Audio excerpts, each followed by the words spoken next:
আসসালামু আলাইকুম প্রিয় প্রবাসী ভাইরা, একটা অনুরোধ, কথাটা কোনো সময় ফেসবুকে বলি না, বলতে চাইতেছি। আপনি ব্যাংকে টাকা পাঠান, বিকাশে টাকা পাঠান, না হুন্ডিতে টাকা পাঠান, এটা আপনার খুশি। তবে টাকা পাঠাইবেন দিয়ে টাকাটা এ দেশ থেকে যখন সেন্ড হইব বাংলাদেশের অর্থনীতি হইব। আরে বিকাশে পাঠান, ব্যাংকে পাঠান আর হুন্ডিতে পাঠান, এটা আপনার খুশি, কিছু বুঝিনি। তবে টাকা পাঠাবেন না। কেননা 1952 সালে তারা যুদ্ধ করছে, তাদের ফুতে নাতিরা ভাতা পাইতেছে, আর আমি যে দেশের থেকে রেমিটেন্স পাঠাইতেছি আমার কিছু নাই, আমি শূন্য।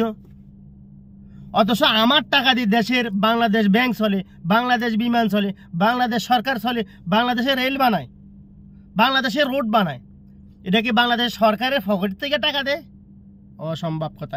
বাংলাদেশ গার্মেন্টসে যদি হয় 20%, প্রবাসীর এই অর্থনীতি দেওয়া হয় 75%। হ্যাঁ, এদেরকে বলে রেমিটেন্স দিতে। তাহলে আমাদের জন্য কি রাখছে বলেন তো? কেন আমি রেমিটেন্স দিব? আমি দেশে থাকা যদি সেফটি পাই, আর নিজের মাতৃভূমিতে সেফটি পাই না, জন্মভূমিতে সেফটি পাই না। হ্যাঁ, এই যে এখন মাসের 25 তারিখ, 1 তারিখ, 2 তারিখ যে আপনি টাকা ব্লক করে রাখছেন, বাংলাদেশের টাকা চাইতেছে না, এখন তারা কই থেকে ইম্পোর্ট করব বলেন? ইম্পোর্ট করে ফায়দা করবো, এগুলা বাংলাদেশে বিক্রি করব, এগুলা লাভ করে বাংলাদেশের সরকারি চাকরিজীবী, পেনশন, মুক্তিযুদ্ধের ভাতা কই থেকে দিব? বাংলাদেশ সরকারের এমপি কই থেকে স্যালারি নিব? নিতে পারবো না। হ্যাঁ, তাহলে যে জায়গা আমি টাকা পাঠাইয়া আমি কিছু পাইলাম না, হেরা লাভ করতে, তো টাকা বন্ধ করে দেন, এই দেশে ভালো। আমি বর্তমানে 2 মাস টাকা ছাড়ি না, এই দেশের লাভ, এই দেশের অর্থনীতি। কেননা এই দেশের লেগে রাখলেও লাভ আছে। আপনি এই দেশে পরদেশে আপনি বাইছে থাইকা যদি সেফটি পান, আপনি নিজের দেশে সেফটি না পাইয়ে তো কি লাভ হইল? একটা প্রবাসী আসতে গেলে 5 লাখ 6 লাখ টাকা পুঁজি লাগে। যদি বাংলাদেশের সরকারের কাছে যান, কোনো আপ্যায়ন নাই। ওই আপনার ভালো জমির দলিল দেখাইতে হবে, কোনো বিজনেস দেখাইতে হবে। তারা এগুলো দেখাইলে আর আমি কেন আর প্রবাসী লোন নিয়ে দিতে করতে হবে?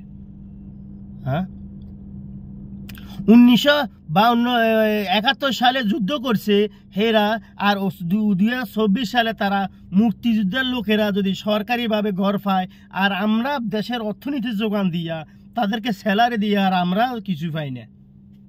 বন্ধ কর, ক্লোজ, অনলাইন ক্লোজ রেমিটেন্স ফাটাইবে। এখন বর্তমানে বাংলাদেশে বৃষ্টি হইতেছে, 3 মাস চলতে পারবা, মাছ ধরবা, মাছ বাজার করবা।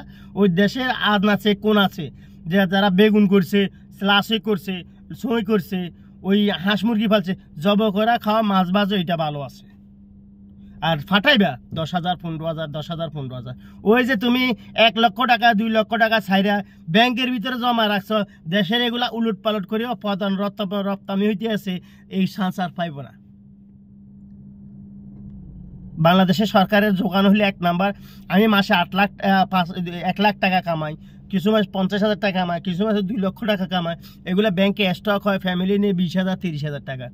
এই স্টক টাকা দিয়া রাপ্তামি করে বাংলাদেশ চলে, আর এই টাকা দিয়া লাইন পুরাটা বাংলাদেশ চলে। এখন তো চলবো না, ক্লোজ। এখন তুমি পারছো না, তুমি কি দিবা? তুমি যদি হেল্প চাইতে তো এও নাই। সাধারণ একটা যাত্রী যাইলে তার ব্যাগেজ কাটা, তার বিমানের যে যাত্রীগুলো নামতেছে পুলিশের থেকে তার কাছড়া ব্যবহার অর্জন করা, ওই আসার সময় তার লাকেজ নিচ তারা থেকে উপর তালা খান্দে করে নিয়ে আসা, তাহলে এটা তোমার গালে তুমি জুতা মারলা। এখন একটা চান্স আছে ছাত্র আন্দোলনে, রেমিটেন্স বন্ধ। রেমিটেন্স বন্ধ যে ছাত্র আন্দোলন করছে, ওই ছাত্র আন্দোলন যদি পাশও করে, কিন্তু তোমার রেমিটেন্স ছাড়া ছাত্র আন্দোলনও চলবে না। কেননা মেন তথ্য হলো রেমিটেন্স।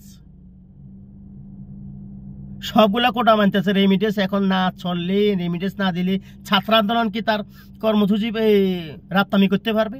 তার কর্মজীবন করবে, তা কর্ম করলে তার ফল আসবে, স্যালারি পাবে। স্যালারি আসতে হলে রেমিটেন্সের প্রয়োজন আছে। তো তুমি কি পাইছো? হ্যাঁ, কিছুই তো পানি। এই হলো দেশের রাজনীতিক চাই। তোমার রুজি দিয়া তোমার ফুটকি দিয়ে আঙ্গুল কি কইছে বুঝছো? এ ফুটকি দিয়ে আঙ্গুল দিব দে হরে তুমি নিজেও হুঁড়ে পারবে না। গন্ধ যে একটা বাংলাদেশের অর্থনীতি ছাকা গুড়া তার লাশটা বহন করে না বাংলাদেশ বিমানে। গন্ধ বাইরেছে কে? হ্যাঁ, বাংলাদেশ সরকার কেমন একটা টানেল লাখের ভিতরে 2.5% টাকা আছে, এটা আপনাকে লোভ দেখাইছে। এই তো 10% টাকা ফায়দা করতেছে। 1 লক্ষটা চাইলে 10 লক্ষ টাকা 10,000 টাকা তার ফায়দা, আর 2,500 টাকা দিয়ে 7,500 টাকা তোমার ফায়দা। এরপর ডলার করতে হিনতে ফায়দা। তো তুমি কি পাইছো? ওই 2,500 টাকা লোভের টাকা ছাড়ছ,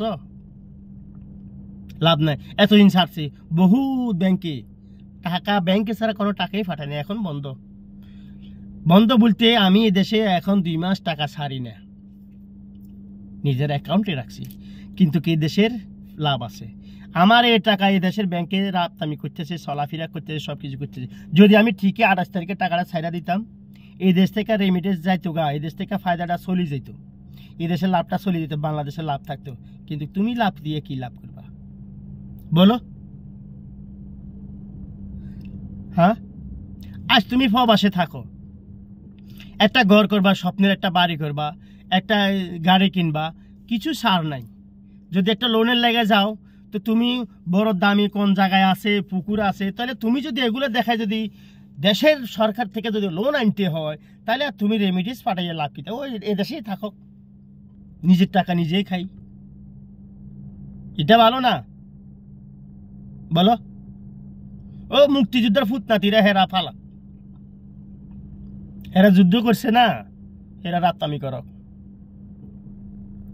এটা ভালো। এখন আমি লাস্ট পর্যায়ে একটা কথা বলতেছি, এখন বর্তমানে বাংলাদেশে বর্ষার সিজন, 2 মাস 3 মাস তোমরা ফ্যামিলি চালিতে পারবে। ওই বাচ্চা কাচ্চা থাকলে এদেরকে ফাতরে ফাটাই দাও, মাছ টাছ ধরো, বাজি করে খাক, 1 টাকাটা 3 টাকা দিয়ে কিনি খাক, এটা ভালো হবে। রেমিটেন্স বন্ধ করো। কি কইছি বুঝছো? কেন না, এগুলো লাভ নাই, কার জন্য কানবা? সবাই বাতা পায়, রেমিটেন্সেরা ফুটকি পায়, আর নইলে রড একটা ফুটকি দিয়ে ভরে দিব। হ্যাঁ, গুড বাই। তবে কোনো সময় ভিডিও করি নাই, অতি দুঃখে ভিডিও করছি, মানুষের জনগণের সেফটি দেখা, জনগণের আন্দোলন দেখা মানে বহুত দুঃখ লাগছে। একটা মানুষ প্রবাস থেকে তার বাচ্চা কাচ্চারে পড়াইব, তার জীবনের অর্থনীতি কামা দিয়া, তার বাপ জীবনে মুক্তিযুদ্ধ ছিল না। এখন তুমি সার্কিলে যাবা, ইউনিভার্সিটি পড়ছো, ওই ডাক্তারি পড়ছো, ইঞ্জিনিয়ারিং পড়ছো, বিএ অনার্স করছো, MA বিএ অনার্স করছো, তো তোমার লাভ কি? তুমি মুক্তিযুদ্ধ হইতে হইব, তো তুমি তো 20 বছর চাকরি, জীবনের অর্থনীতি সব এই শিক্ষার ফিসে শেষ করলা, তাহলে তোমার কি মূল্য পাইলা? একজন বাংলাদেশ সরকার যদি এই কথা কইতে পারে, তাহলে এ কোনো দেশের ইত্যাদি হইল বলো? এটা তো মনে নিজের নিজে ঘৃণা লাগে।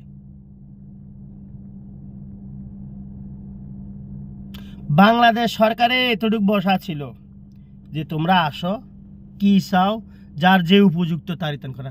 তার মুক্তিযুদ্ধ পুতনাতিরা যদি সার্কি পায়, বেগুনের রাজাকার হয়ে যায়, তাহলে আমার বাচ্চা কাচ্চা পড়ামো 20 বছর 25 বছর এত কষ্ট পুঁজি দিয়া, তাহলে আমার বাচ্চা কাচ্চা রাজাকার। আর ও যারা যুদ্ধ করছে 1971 সালে, হেরা মুক্তিযোদ্ধা ঘর হাইব, বাড়ি হাইব, তাহলে রেমিটেন্স বন্ধ করো। এরা ফুটকি দিয়ে হেরা ইতন করক, কোনো লাভ নেই, বন্ধ করো রেমিটেন্স। দেখো সরকারে কি প্রদান হয়, যে কোনো সরকার আসক। আমাদের প্রবাসীদের যদি কোনো মূল্যনায়ন আসে, রেমিটেন্স পাঠাবো না। তবে তুমি আরেকটা কাজ করতে পারো, এই দেশে থেকে স্বর্ণ কিনবা, বাংলাদেশে নিয়ে বেচবো, 5,000 টাকা লাভে বেচবা। এই দেশের টাকা এই দেশে থাকক, স্বর্ণটা নিয়ে ওই দেশে বিক্রি করো। এটা তোমার জন্য ফ্ল্যান্ডের কাজ। ওই দেশের সরকারও ফাইল না, তুমি লাভ করে গেলা, সরকার তো যাইবে গা, খালাস। এলা গুড বাই, সব প্রবাসীদের সালাম।